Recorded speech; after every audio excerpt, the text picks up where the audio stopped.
आहे माझं म्हणणं? बाकीचं नंतर बघू, बाकीसाठी आपण चाबूक दिलाय तो मी घेऊन फिरेनच, पण जर तुमच्यामध्ये एवढी तुमची नियत, मी मुख्यमंत्री असताना माझी नियत काढत होता, आता मी तुमची नियत काढतो, पण मी राजकारण नाही करत.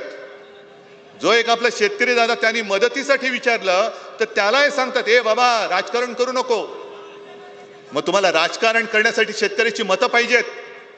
शेतकऱ्यांच्या मतावरती तुम्ही सरकार आणता, शेतकऱ्याच्या मतावरती तुम्ही राजकारण करता, आणि शेतकऱ्याने न्याय हक्क मागितला तर तुम्ही म्हणायचं राजकारण नाही करायचं. हे कुठलं सरकार आहे? एक तर 3.5 लाख रुपये तुम्ही मनरेगातनं कसे देणार? कसे द्यायचे तसे द्या, देऊन दाखवाच, पण 1 लाख रुपये दिवाळीपूर्वी माझ्या शेतकऱ्याच्या अकाउंटमध्ये पहिले टाका. पीक विम्यासाठी म्हणे किती 5,000 कोटी कुठून आणणार? इथे आलेल्या शेतकऱ्यांनी किती किती विमा घेतलेला आहे? जरा हात वर करा. घेतलाय? कारण आता विश्वासच नाही उरलेला. कारण मी मुख्यमंत्री असताना हा सगळा अभ्यास केला होता. शेतकऱ्यांच्या हितासाठी केंद्र सरकार आणि उरलेला हिस्सा शेतकरी देत असतो. मध्ये आणि एक तुमणं काढलं, 1 रुपयात पीक विमा केली बंद. चालू आहे का बंद आहे? बरं, आता काल मी त्या अजित नवलेंचं एक त्यांनी अतिशय छान त्याचं विश्लेषण केलेलं आहे, आणि त्यांनी काय सांगितलं की विमा कंपन्या विमा जेव्हा शेतकरी घेतो तेव्हा जो प्रीमियम असतो तो प्रीमियम कसा घेतात? 60 रुपये पर हेक्टर कापसासाठी, बरोबर आहे, आणि 58,000 रुपये पर हेक्टर सोयाबीनसाठी. आणि नुकसान होतं, नुकसान किती मिळतं? म्हणजे तुम्ही उत्पन्न येण्याच्या आधी ते आहे ते आधारभूत धरून कचकावून हप्ता तर घेता, पण जेव्हा सगळ्या शेतकऱ्याचं पीक उद्ध्वस्त होतं, पीक कापणी, कशी पीक कापणी करणार? आता राहिलंय काय शेतामध्ये? एक तर निकष असे टाकले, जे होते ते काढून टाकले, आणि निकष असे टाकले की शेतकरी मेला तरी त्याला विम्याचे पैसे मिळणार नाहीत, अशा पद्धतीचे निकष आहेत. आणि तुम्ही नाक वर करून सांगता शेतकऱ्याला आम्ही 5,000 कोटी रुपये विमा देऊ. कुठून देणार विमा? कसा देणार विमा? कोंबडी गेली तर एका कोंबडीला 100 रुपये. आता बाजारात जा आणि चिकनचा भाव काय विचारा जरा, किती रुपये किलो आहे? मुंबईमध्ये तर 150-200च्या वरती चालला असेल एका कोंबडीच्या, एका किलोच्या मटणासाठी, आणि शेतकऱ्याला तुम्ही 100 रुपयाची कोंबडी देता. अंडी कोण उभवणार? सरकार. मेहनत शेतकरी करणार, आणि हे सत्तेच्या खुर्चीत बसून अंडी उभवणार सत्तेची. एका गायीसाठी 37,000 रुपये. मला तुम्ही सांगा, 37,000मध्ये दुभती गाय मिळते का? किमान किती खर्च येतो? 1 लाख रुपये. म्हणजे आम्ही हेक्टरी 50,000 मागतोय, इकडे गायच 1 लाखाची मिळते. अनेक शेतकरी तर मला असे भेटले की साहेब आमची गुरंढोरं तर वाहून गेलीच, पण जी काही गुरंढोरं राहिलेत त्यांना आता खायला यायला कडबा नाहीये. कडबा नाहीये म्हणजे गुरांना खायला गायला. एक तो कैलास, तुम्ही मला तो व्हिडिओ पाठवला, त्याच्यात तो शेतकरी सांगतोय सगळं उद्ध्वस्त झाले. तो बोलतो खायचं काय? आम्ही माती खायची, कारण सगळंच गेलंय. कर्जाचं पुनर्गठन करणार. आम्हाला पुनर्गठन नकोय, आजचं मरण उद्यावर नकोय, आम्हाला कर्जमुक्ती पाहिजे.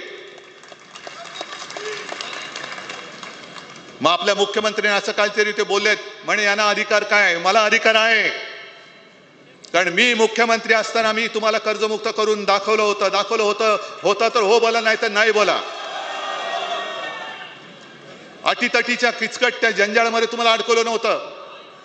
फक्त तुमचा अंगठा आणि तुमच्या खात्यात पैसे दिले होते की नव्हते? होतं हो, नाही तर नाही सांगा. मग तेव्हा मुख्यमंत्री काय डोळ्याला भात लावून बसले होते? एक गोष्ट नक्की राहिली होती की जे नियमित कर्ज परतफेड करणारा शेतकरी आहे माझा, असे सुद्धा खूप आहेत, त्यांना 50,000 रुपये देण्याचं आपण जाहीर केलं होतं प्रोत्साहनपर राशी. नेमकं मध्ये तंगड्यात तंगडं घातलं कोरोनाने, आणि त्या कोरोनामुळे आपण ते पैसे देऊ शकलो नव्हतो 1-1.5 वर्ष. ते द्यायला जेव्हा सुरुवात केली तेव्हा हे खोकेवाले खोके घेऊन पळाले, आपलं सरकार पाडलं आणि स्वतः डोक्यावरती बसले. ते जर का डोक्यावरती बसले नसते तर 50,000 तर मी दिलेच होते, पण याही वेळेला तुम्हाला मी कर्जमुक्त करून दाखवलं असतं. आता फक्त शेतकरी बांधवांना आणि भगिनींना माझी विनंती आहे, तुम्ही मी जे सांगतोय तुम्ही भोगतात. मी 4 चौघांना विचारून प्रत्यक्ष बघून हे मी सगळं बोलतोय, पण तुमचे डोळे उघडणार आहेत की नाही? आज असं काय नाही की कोणत्या तरी एका समाजाच्या, एका जातीच्या, पातीच्या, धर्माच्या शेतकऱ्यावरती संकट आले. आभाळ फाटले. आभाळ असं फाटले की आता शिवायला दोरा आणायचं कुठून. आज हा हंबरडा मोर्चा नाहीये, हा इशारा मोर्चा आहे. सरकारला आम्ही इशारा देतो आहोत की जर तुम्ही कर्जमुक्त केलं नाहीत तर आम्ही फक्त मराठवाडा नाही तर अख्खा महाराष्ट्रातला शेतकरी रस्त्यावरती उतरून तुमचा विरोध केल्याशिवाय राहणार नाही. अख्ख्या महाराष्ट्रातल्या शेतकऱ्याला मी आवाहन करतोय. फक्त मी तुम्हाला जे सांगतोय की अरे आता तरी डोळे उघडा. ज्या वेळेला तुमच्यावरती संकट येतं तेव्हा तुम्हाला सांगितलं जातो, दम दिला जातो, ए बाबा राजकारण करू नको. पण आता जिल्हा परिषद येत आहेत, सगळ्या निवडणुका येत आहेत, तेव्हा बघा कसे तुमच्यासमोर गुडघ्यावरती येतील. बरं, पंतप्रधान आले, पंतप्रधानांनी काय महाराष्ट्राला मदत करण्याची काय घोषणा केली का? कारण संकट आले. शेतकरी काय मेला तर मेला, दुसरा उभा राहील. उत्तरेमध्ये नाही का तो शेतकरी किती जवळपास वर्षभर रस्त्यावरती होता. कडाक्याची थंडी होती, पाऊस होता, ऊन होता, अनेक शेतकरी त्याच्यामध्ये मृत्युमुखी पडले. पण शेतकरी दिल्लीत आपल्या राजधानीत येऊ नये म्हणून त्या शेतकऱ्यांच्या वाटेमध्ये खेळ पसरणारं हे नतद्रष्ट सरकार, डबल इंजिन, त्यांच्या वाटेत खिळे टाकले, तारीचं कुंपण लावलं, बंदुका घेऊन, अश्रुधूर घेऊन त्यांच्यावरती अश्रुधूर मारला. त्यांच्याकडे आपण दाद मागतो आहोत. आणि जर महाराष्ट्रामध्ये आता निवडणूक लागली मग बघा मोदीजी कसे पटापटा तुम्हाला घोषणा करून खुश करून टाकतील की नाही. आज महाराष्ट्रामध्ये विधानसभेची निवडणूक नाही तरी सुद्धा शिवसेना तुमच्या सोबत आलेली आहे. पंतप्रधान जातात ते बिहारमध्ये जातात. आता सुद्धा मी येताना वाचलं की सप्टेंबरचा लाडक्या बहिणीचा हप्ता हा आज म्हणजे ऑक्टोबरमध्ये टाकलेला आहे, गेल्या महिन्याचा. निवडणुकीच्या वेळेला जवळपास 3 का 4 महिन्याचे हप्ते एकत्र करून टाकले होते की नव्हते. मग त्याच्यानंतर कापलं कारण त्याच्यात सुद्धा गडबड घोटाळा, मध्येच यांनी यांचे सगळे बापे घुसवले, मग त्याच्यात सुद्धा यांनी पैसे खाल्ले. आता गेल्या महिन्याचा आज देत आहेत. जे शिवभोजन आपण सुरू केलं होतं, कोणाकोणाच्या गावात शिवभोजन सुरू आहे अजून? 10 रुपयात मी दिलं होतं ना गोरगरिबांना. कोरोना काळात तर 5 रुपये आणि काही काळ तर मोफत दिलं होतं. बंद. 1 रुपयामध्ये पीक विमा बंद. दादा 1 मिनिट थांबा. 1 रुपयामध्ये पीक विमा बंद. बरं, यांनी सुरू केलेला आनंदाचा शिधा येतोय, मग सगळं बंद करून टाकायचं. आणि पंतप्रधानांनी 2014 साली जे आश्वासन दिलं होतं, तुमच्यामध्ये इथे किती शेतकरी बसलेत आहेत ना? बरं, आता एवढ्या शेतकऱ्यांपैकी मला सांगायचं की खरोखर प्रामाणिकपणाने 2014 साली मोदीजींनी जी काय वचनं दिली होती की शेतकऱ्याचं उत्पन्न आम्ही दुप्पट करू, तुमच्यापैकी एका जरी शेतकऱ्याचं उत्पन्न दुप्पट झालं असेल तरी मी मानायला तयार आहे. मग 14 सालापासून 25 साल उजाडलं. शेतकऱ्याचं उत्पन्न तर दुप्पट होतच नाही, पण शेतकऱ्याचं नुकसान झाले त्याच्यामध्ये सुद्धा तुम्ही पैसे द्यायला तयार नाही. बिहारची निवडणूक जिंकायची आहे, सगळं अंगलट आलंय. कारण तिकडे मत चोरी पकडली गेली, आपल्याकडे सुद्धा पकडली गेले. मत चोर गद्दी छोड ती घोषणा दिल्यानंतर यांच्या बुडाशी आलं, बुडाला आग लागली. म्हणून कोणी प्रस्ताव न देता बिहारच्या जवळपास 75 लाख महिलांना त्यांच्या खात्यामध्ये पंतप्रधानांनी 10-10 हजार रुपये देऊन टाकले. मग माझ्या महाराष्ट्राने काय घोडं मारले? मला बिहारला तुम्ही मदत देता म्हणून पोटात दुखत नाहीये, पण पंतप्रधान तुम्ही भाजपचे नाहीत, पंतप्रधान तुम्ही देशाचे आहात. निवडणूक असो वा नसो, तुम्ही केवळ बिहार नाही संपूर्ण देशातल्या महिलांच्या खात्यामध्ये 10-10 हजार रुपये का टाकत नाहीत? काश्मीर पासून कन्याकुमारी पर्यंत, आता काल परवापर्यंत मोहन भागवत म्हणाले अखंड भारत सोडा, त्या पीओके मध्ये कधी 11 वर्ष झाली घुसतच नाही आहेत अजून. पण बाकीचा जो आपला हिंदुस्थान आहे, त्या हिंदुस्थान मधल्या प्रत्येक महिलेच्या खात्यामध्ये पीएम केअर फंडातले 10-10 हजार रुपये का टाकत नाही पंतप्रधान? माझा पंतप्रधानांना हा सवाल आहे. नाही, नुसतं ओरडून नाही चालणार. तुमचा आवाज आज ऐकला जात नाहीये. विरोधी पक्ष नेता त्यांनी आज नेमतच नाहीयेत. का नेमत नाहीये? नाही संख्याबळ नाहीये, नाही तसा नियम नाहीये. मग नियम नसेल तर मला अंबादास, तुम्ही विरोधी पक्ष नेते होते, ओमदादा कैलास सगळे तुम्ही, राहुल स्वामीजी तुम्ही सगळे आहात, संजय तुम्ही पण खासदार आहात. मला सांगा, विरोधी पक्ष नेते पद नेमण्यासाठी जर कायदा कानून नियम लागत असेल तर उपमुख्यमंत्री कसा नेमला जातो?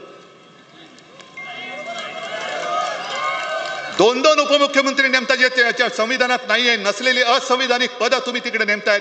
पहिलं त्यांना उपमुख्यमंत्री पदाचा दर्जा काढा. जर विरोधी पक्ष नेता आम्हाला देत नसाल तर दोन्ही उपमुख्यमंत्री साधे मंत्री म्हणून फिरले पाहिजे. त्यांना उपमुख्यमंत्र्यांची मस्ती करता येणार नाही. आम्ही त्यांना उपमुख्यमंत्री मानायला तयार नाही, हे आज मी जाहीर करतोय. आमचे उपमुख्यमंत्री कोणी नाव येऊ शकत नाही. काय विरोधी पक्ष नेता, अरे एवढं पाशवी तुमच्याकडे बहुमत आहे, केंद्राचं सरकार तुमच्याकडे पूर्ण वरद हस्त, हे एवढं मजबूत सरकार यापूर्वी आपल्या देशात क्वचित आलं असेल, तरी सुद्धा तुम्ही विरोधी पक्ष नेत्याला घाबरता, विरोधी पक्षाला घाबरता. आम्हाला काही फरक पडत नाही की जोपर्यंत आमच्या मागे या मायबाप जनतेचे आशीर्वाद आहे तोपर्यंत तुम्ही पद द्या नका देऊ, आम्हाला फरक पडत नाही. आम्ही तुमच्या वोखांडी बसायचं ते बसतोच आहोत.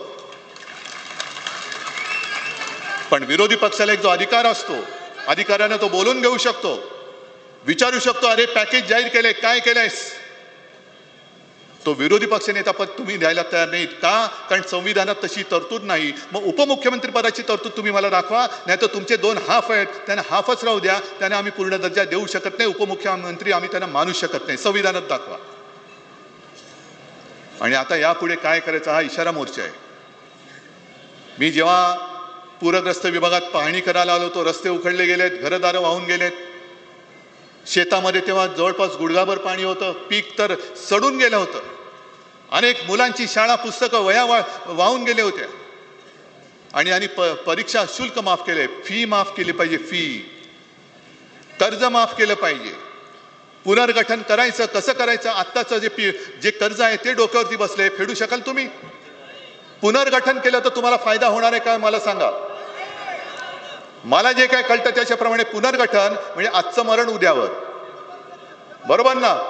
म्हणजे जे काय तुम्ही हप्ते भरायचे राहतात ते जे काय साठत जातं त्याच्यावरती व्याज लागणार आणि मग ते तुम्ही भरायचं. म्हणजे जवळपास चक्रवाढ व्याज झालं. हे सरकारची सावकारी झाली. आता एक तर पीक सगळं गेलंय, जमिनी गेल्यात, रबी पीक काढायचंय, कर्ज आणणार कुठून, पहिलं कर्ज फेडणार कसं, आणि पहिलं कर्ज घेतलेल्या बँका, दिलेल्या बँका तुम्हाला कर्ज देणार की नाही.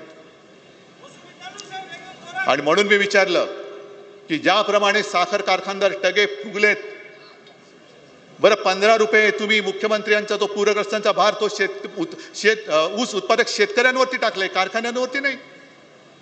हे टगे सगळे कारखानदार शेकडो कोटी रुपये यांनी सरकारकडनं थक हमीच्या नावावरती लुटून टाकलेले आहेत. आणि ज्यांना शिक्षा करायला पाहिजे ते भाजपात गेल्यानंतर त्यांना पुन्हा थक बाकी असताना सुद्धा थक हमी देत आहेत. तशी माझ्या शेतकऱ्याची थक हमी माझं सरकार का घेत नाही? मोदीजी बोलले होते की ये लोग आपका मंगलसूत्र चुरा के किसी को दे देंगे. अहो मोदी साहेब, माझ्या शेतकऱ्याला त्याच्या पत्नीचं मंगलसूत्र गहाण टाकावं लागतंय. ते कर्ज माफ तुम्ही नाही केलं तर ते मंगलसूत्र आज त्याला पुन्हा कधी मिळणारच नाही. अशा परिस्थितीत माझा शेतकरी अडकलेला आहे. तुम्ही धार्मिक भावनेवरती राजकारण करता आहात, पण जीव चाललाय, तो जीव वाचवण्यासाठी काय करते? कोणीच काही करत नाहीये. आणि त्याच्यासाठी जे मी म्हटलं की हा इशारा मोर्चा आहे. दिवाळीच्या आधी सगळ्यांनी पुन्हा जिल्ह्यामध्ये जायचं. हे पॅकेज जे आहे हे पॅकेज येते की नाही? अगदी आपल्याकडे विरोधी पक्ष नेता पद नसलं तरी अधिकाऱ्याला बोलवल्यानंतर अधिकारी आलाच पाहिजे, कारण जनता तुमच्या समोर आहे. आणि जर कोणी अधिकाऱ्यांनी मस्तीत वागला तर शेतकऱ्याचा असूड काय असतो हे त्याला एकदा दाखवावं लागेल. सगळ्या अधिकाऱ्यांना पण सांगतो की अरे तुम्ही सुद्धा शेतकऱ्यांची पोरं आहात. आज आपला मायबाप शेतकरी, ज्या शेतकऱ्यांनी कोरोनाच्या काळामध्ये माझं अर्थचक्र पेललं होतं, महाराष्ट्राचं अर्थचक्र पेललं होतं, तो संकटामध्ये इकडे तुम्ही बाबूगिरी करू नका, खरडेघासी करू नका. आणि शिवसेना आता लक्ष ठेवेल यांनी जाहीर केलेल्या पॅकेजवरती. एक तर दिवाळीच्या आज जे जाहीर केले ते तुम्ही पहिले द्या, आणि दिवाळी नंतर सुद्धा मी मराठवाड्यातच नव्हे तर संपूर्ण महाराष्ट्रामध्ये प्रत्येक जिल्ह्यात जाऊन शेतकऱ्यांना भेटणार आहे.